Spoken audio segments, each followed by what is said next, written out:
Good Erev Shabbos, everyone. This week's Parsha is that of Vayeira. In Parshas Vayeira, we have the incredible test of Avraham, in which God says to him, Kachno es bincha, take your son, es yechidcha, your only son, asher ahavta, that you love, es Yitzchak, it should be your son Yitzchak, and go to the land of Moriah, which would be Yerushalayim, and you will bring him there as an offering on the mountain that I shall show you.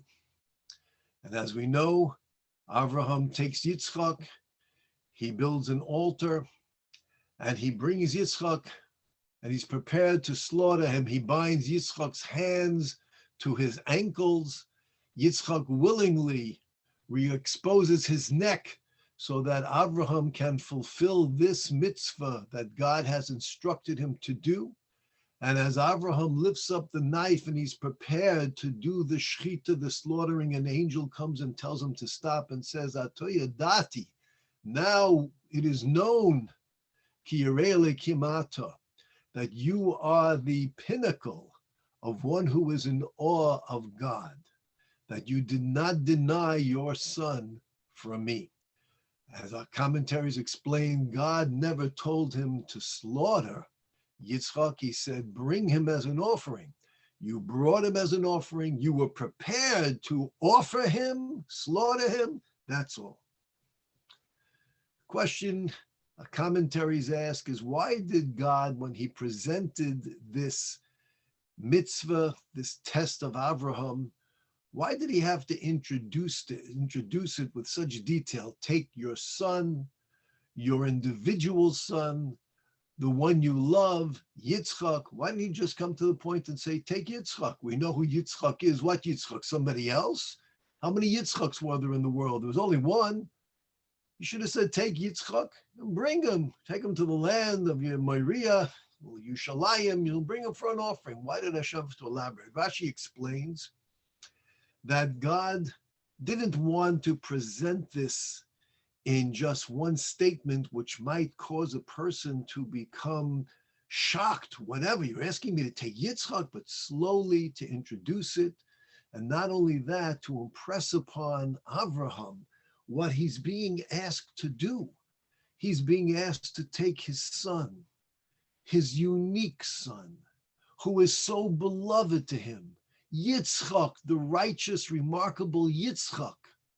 And as Avraham would digest each and every statement and qualitative characterization of Yitzchak, he would realize what he's being asked to do. And nevertheless, he would do it, and thereby he would earn reward for willingly offering Yitzchak, his beloved, his unique, his son. All of this would earn him reward.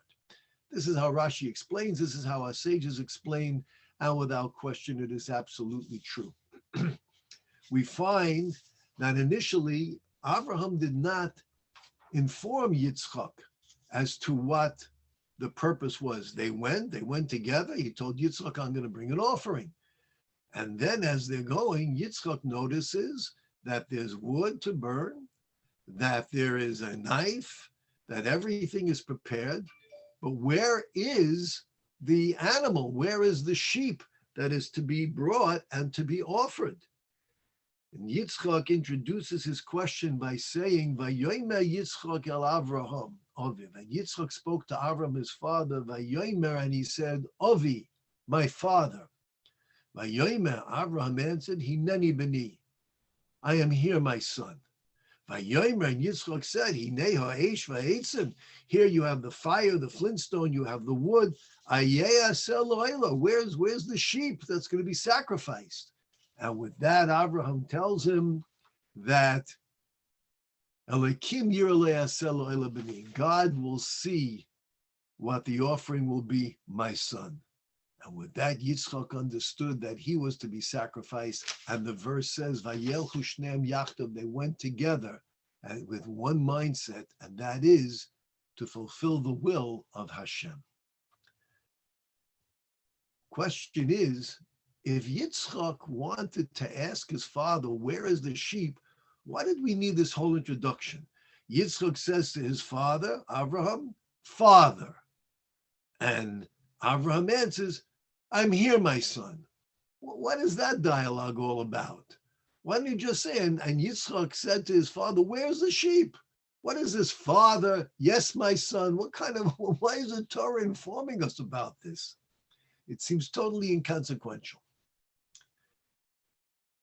We think that for Abraham to perform this task, to take one's own son, many of us, if we have to give our children a spanking, we can't do it. I should take my child and give him a spanking. Okay, they need the spanking, they need the lesson. Who can do it? We want to hit our child. How can we do it? It hurts me more than it hurts you.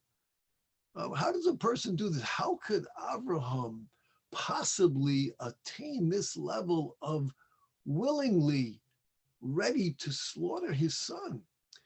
The only way this can be done, human beings must render themselves, they must divest themselves of their emotional connection.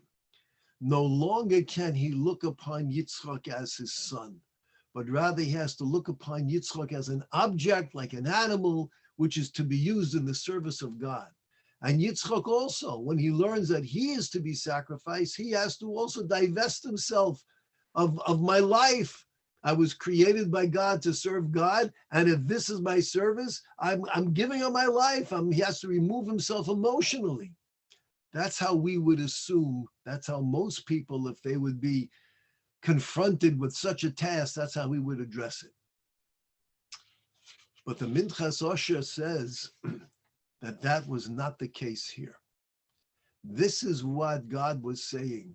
God spoke to Avram and said, take your son, meaning I'm not just identifying who shall be the sacrifice, but rather I am telling you what your perspective should be when you fulfill this mitzvah. Do not divest yourself of your emotional connection. But when you take Yitzchak, I want you to think and to know, this is my son. This is my seed.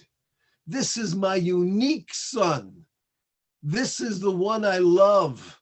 This is the one who shall inherit me. This is my future. This is the person that I live my life for, to carry on my mission in life of spreading the knowledge of God unto humanity. This is the reason why I have been existing and praying to God. Then not only that, this is Yitzchak. This is the gem. This is the one who was born from such sanctity. After Abraham was circumcised at 99, Yitzchak was conceived, and his mother is the righteous, holy, great prophetess Sarah. I want you to have in mind, that's who you're taking. Do not divest yourself from this knowledge. On the contrary, know that this is your test, that I'm taking the future of Klal Yisrael. I'm taking my life's work and my greatest achievement, and I am going to bring it as a sacrifice. And as they went, Yitzchak, when he suspected that maybe he was to be the offering, he says to his father, he wants to discover, are you doing this and you still are remaining emotionally connected, that your love for me is not diminished? Or are you doing this because you have thoroughly removed yourself from the love and the bond that we had? And that's what Yitzchak says to his father first and foremost. Vayomer, he says, Avi, my father. Why is he saying this? He's asking Abraham, what is your perspective here? Are you bringing me as an offering? Are you still my father? And Abraham says, Hineni b'ni, I am here, my son. My feelings for you, my love for you, my admiration for you, my knowledge of you has not diminished. You are my son. In that case, Yitzchak says, so where's the sheep? Well, what are you offering if you're not taking me? And Avram says, I am going to present you. you will be the offering. Even though I am looking upon you as my beloved son, an extension of myself, I am prepared to fulfill the will of my Creator. You know, a doctor, no matter how outstanding a surgeon he might be, should not operate on his own family. We don't allow that. Why not? Because we understand that he is emotionally conflicted. How can you focus on your task of surgically removing whatever has to be done and knowing that this is causing pain and it might be this is your own child or this is your loved one. Person can't deal with this conflict of emotion. And yet this is exactly what Avraham was tasked with. Keep the emotion. Be steadfast in your bond and your love. And nevertheless, with your compassion and your love, do what the Almighty is asking you to do. This was the incredible test of Avraham. It was a great test of Yitzchak. Yitzchak is the one who's being slaughtered. But the test, as it says, Avram, God tested Avram. Why? Because God was asking Avram to do what no human being could do. Oh, of course they could slaughter their son. How? In their minds, you're not my son, or you deserve it, or whatever. I'm putting it on my, but to remain with the same compassion and love and bond and recognition and admiration and reverence and appreciation of Yitzchak, and nevertheless be able to fulfill the will of Hashem without any hesitation. This is Avraham. This is the great test of Avraham. And this was the test of Yitzchak. And it is in their merit that we survive today. There's a medrash in which it says that when Avraham was about to slaughter Yitzchak and he looked down, tears swelled up in Avraham's eyes and they fell from his eyes into Yitzchak. Because Avraham had great love for Yitzchak even at that moment, but his love for Hashem was even greater. This is the remarkable Akedah, the binding and offering of Yitzchak. There's a terrible situation presently in the Middle East, as we know, in Israel and in Gaza. And there are those who say, look how many poor innocent Gazans, Muslims have been killed or whatever, and it is a tragedy. And in their minds, they equate the murder or the destruction or the death of innocent children, Muslim children, Arab children, Gazans, to the slaughter that was perpetrated, the brutality that was perpetrated, the cruelty that was perpetrated upon innocents in the kibbutzim and the little villages in Israel.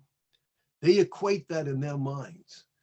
Because the way they think, it's impossible for a soldier, a human being, to fulfill his task and yet retain compassion and respect for another human. They can't understand that. As far as they're concerned, if you're dropping a bomb and you're shooting a bullet, you're doing it with the same cruelty. You have to divest yourself of all humanity and compassion. What they fail to comprehend is that we are the descendants of Abraham and Yitzchak. And even if we're faced with a very difficult task, that we have to surgically remove the cancer that exists within Gaza, to remove the Hamas, nevertheless, there can still be compassion and love in our hearts. It breaks our hearts that there are innocent children that are being put to death, but we're not responsible for that.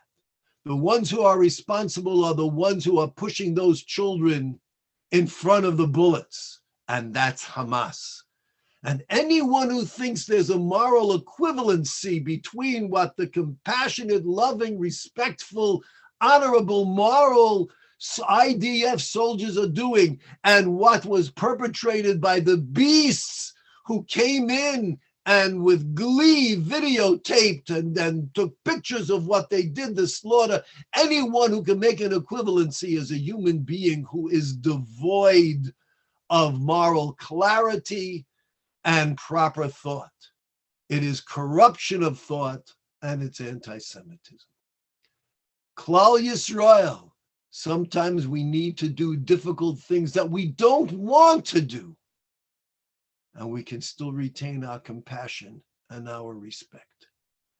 May Hashem enable us that we should be able to live in peace and be able to share the great moral clarity unto the rest of the world. Stay safe, stay healthy, and stay Jewish.